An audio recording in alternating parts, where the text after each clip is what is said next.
Craving something rich, spicy, and full of coastal flavor?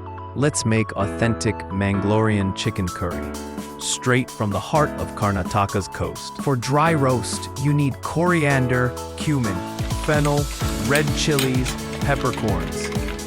Dry roast the red chilies and keep it aside.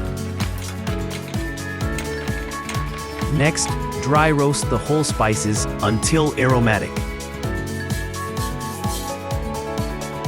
Next, cut 2 onions and a bulb of garlic.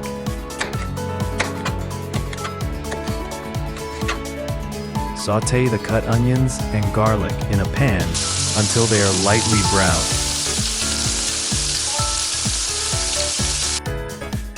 Next, blend the roasted spices and sautéed onion and garlic into fine paste. Now, fry the remaining sliced onions until brown.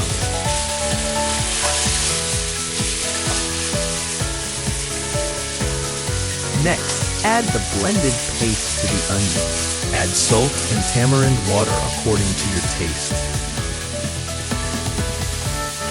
Fry the masala until it's cooked very well. This might take a while, but this step is very necessary to release its aroma. 1 eternity later.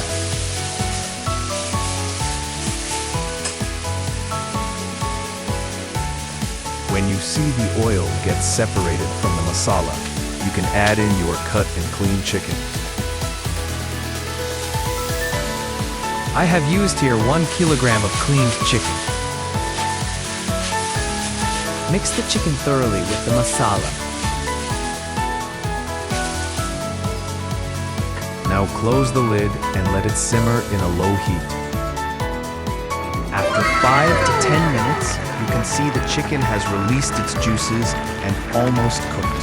Add in coconut milk and cook it for another 5 to 10 minutes, and your chicken curry is ready. For an authentic experience, pair with Mangalorean KORI roti, crispy rice wafers that soak up the curry, or serve hot with Neer dosa, boiled rice, idiyappam, or chapati. Don't forget to like, share, and comment.